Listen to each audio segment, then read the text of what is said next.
Wayne's World, party time, excellent. Wayne's World, released February 14th, 1992, made $183 million worldwide in 1992 bucks on just a $20 million budget.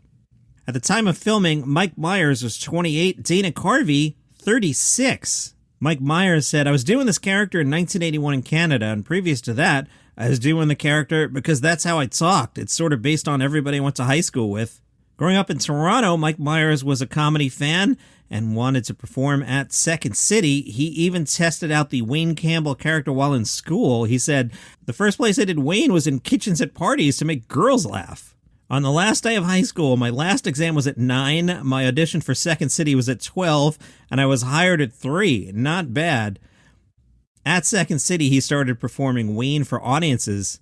Then Wayne started making appearances on the Canadian channel Much Music. At that point, Wayne didn't have a talk show nor a sidekick, but once Mike Myers got hired on SNL, he realized he needed a way to integrate Wayne within the show's parameters, such as having one set and a time limit. He got the inspiration while taking a tour of a cable access studio after moving to New York City. So he added Garth. In the sketches, Garth took his co-hosting duties seriously, often simply reinforcing Wayne's comments and holding the top 10 list displays. Early on in the development of the film, there were even drafts of the script where Garth was entirely absent, reducing Garth to a brief cameo. Wow. Roger Ebert's review said, "I walked into Wayne's World expecting a lot of dumb, vulgar comedy, and I got plenty. But I also found what I didn't expect, a genuinely amusing, sometimes even intelligent undercurrent. Like the Bill and Ted movies, this one works on its intended level and then sneaks in excursions to some other levels too." There was some strife. In 2019, Dana Carvey told Howard Stern that Carvey found that his additions to the script were constantly being removed by Mike Myers. While Dana Carvey always saw Garth as a sidekick, he felt the screenplay left him with nothing to do in the movie, so he quit 3 weeks before shooting. Carvey said when he quit, nobody believed him. Apparently, Mike Myers really went to bat to use Bohemian Rhapsody. He told this to Marc Maron. "As an example of something I fought very, very hard for, and it was my first movie, it was Bohemian Rhapsody and Wayne's World. They wanted Guns N' Roses. Guns N' Roses were very, very popular. They were a fantastic band. Queen at that point, not by me and not by hardcore fans, but the public had sort of forgotten about them. Freddie Mercury had gotten sick. The last time we'd seen them was on Live Aid, and then there were a few albums after that where they were sort of straying away from their arena rock roots. But I always loved Bohemian Rhapsody. I thought it was a masterpiece, so I fought really, really hard for it. At one point I said, I'm out. I don't want to make this movie if it's not Bohemian Rhapsody." About that scene, director Penelope Spheris said, "We were towing the car down the streets in Covina. I had cameras all over the car because I needed the coverage for the title sequence. The guys were complaining after a while, and I don't blame them. They were headbanging for 6 or 8 hours. Unless you're Dave Mustaine from Megadeth, you're not used to having your head banging around like that. So it was very uncomfortable for them, and I was asked to stop a couple times, and the rest is history." Now, just last week, that very car, the Mirthmobile, was sold at an auction for $107,676. The car is a 1976 AMC Pacer driven by Dana Carvey in the film, has modifications including blue paint with flame decals, mismatched chrome rims, a kitted out audio system, a roof-mounted licorice dispenser, and a plastic cup dispenser in the dash. The car was given away by MTV after the movie was filmed. Then it found itself in a museum in Oregon. Then it was purchased by somebody living in Florida who sold it to Rick Harrison from Pawn Stars in 2015 for $14,305. It was then restored and sold again at auction in 2016. That time it sold for $56,316. Again, last week it sold for $107, so somebody doubled their money on that investment.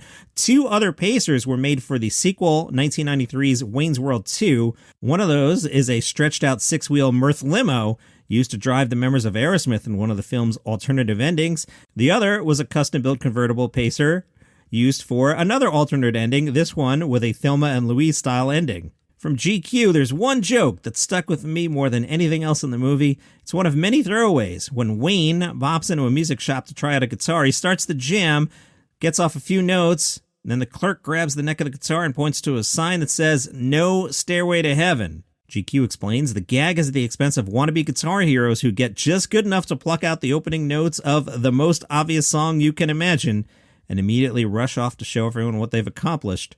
The scene struck a chord with music store employees who gritted their teeth, through innumerable halting performances of Stairway through the 70s and 80s. One Guitar Forum suggests Sweet Home Alabama, Smoke on the Water, and Blackbird be added to the list. Yeah, Smoke on the Water, everybody does that one. These days, you can still buy no Stairway to Heaven signs modeled after one in the movie. One Seattle guitar store offers a 15% discount for any customers who play Stairway on the condition they play the song all the way through without making a single error. If you get it wrong, they'll come at you with a broom. One thing, if you watch the clip, Wayne doesn't actually play Stairway to Heaven. Here's why.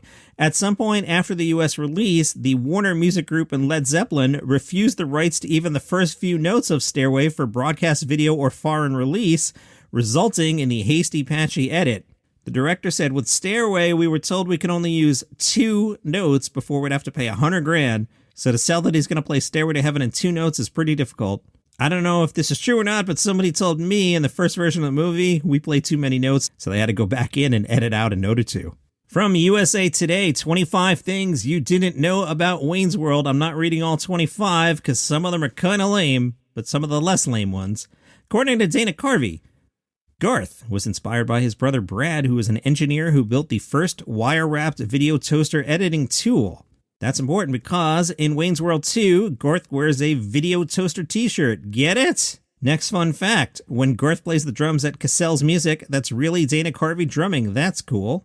Myers and Carvey improvised dialogue while they're laying on the hood of the car. The whole, did you ever find Bugs Bunny attractive when he put on a dress and played a girl bunny? That was improvised. Mike Myers wanted to cut the scene where Stacy crashes her bike into a car. He didn't think it was funny, then he realized it got some of the biggest laughs. In the UK, where SNL was rarely shown, Wayne's World sketches were extracted from SNL broadcasts and individually packaged as 10-minute episodes, which aired on BBC Two. The sketch appeared in a lot of SNL episodes. I'll just give you the guest hosts for the episodes, otherwise it'll take me forever to read this list. Leslie Nielsen, Mary Tyler Moore, Wayne Gretzky, Bruce Willis, John Goodman, Ed O'Neill, Tom Hanks plus Aerosmith, Deborah Winger, Candice Bergman, John Goodman, Sting, Jeremy Irons, Delta Burke plus Madonna, Michael Jordan, Chevy Chase, Sharon Stone, Tom Arnold, Nicole Kidman, Heather Locklear, all that between 1989 and 1994. The sketch came back in 2011 when Dana Carvey was the guest host, and again in 2015 for SNL's 40th anniversary special.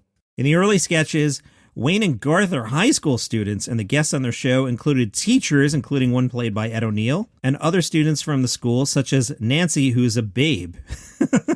In later appearances, Wayne and Garth appear to be young adults, although Wayne still lives with his parents, and their discussions shifted more towards current events and pop culture phenomenon, with the show featuring actual celebrity guests. In one sketch, they got to jam with Aerosmith, performing an extended hard rock version of the Wayne's World theme song. That sketch was listed as number, I'll let you guess. What number was it listed in? The TV special SNL's 101 Most Unforgettable Moments. Where would you put Wayne's World with Aerosmith if you had to rank 101 SNL moments? Would you have it number 1? Of course you wouldn't, because you're not on crack. However, it was number 1 on that special. What? I'd have to think about what number 1 is, but it's probably not that, is it? For the 2011 reunion when Dana Carvey hosted, Wayne's World appeared as a cold open in which the two discussed their picks for the upcoming Oscars. They favored the movie Winter's Bone because the name lends itself to double entendres. In 2015, they reprised their roles for SNL's 40th anniversary. They gave a top 10 list of the things they love about SNL. The sketch also featured a cameo by Kanye West. For the Super Bowl in 2021, Myers and Carvey reprised their roles for several Uber Eats ads. And there were some wacky spin-offs. In 1992, the Wayne's World VCR board game. The game featured a videotape with approximately 30 minutes of new footage of Wayne and Garth. A video game based on the first film was released for the Nintendo in 1993. Also around that time, a Wayne's World sketchbook. It included a mail-in offer for Wayne's baseball cap and showed various celebrities such as Elvira and Michael Jordan modeling the same hat Wayne wears. On the children's show Between the Lions, they have a regular segment called Wayne's World. I'm not familiar with this show. On a 1995 episode of Sesame Street, Telly, Monster, and Big Bird hosted Telly's Town, which featured Mike Myers guest starring as Wayne, although he was portrayed as a delivery man. I wonder why that choice. Wayne's World turns 30 tomorrow, and that's your comedy news for today. Follow the show on Apple Podcasts, Spotify, Google, wherever you get your shows. See you tomorrow.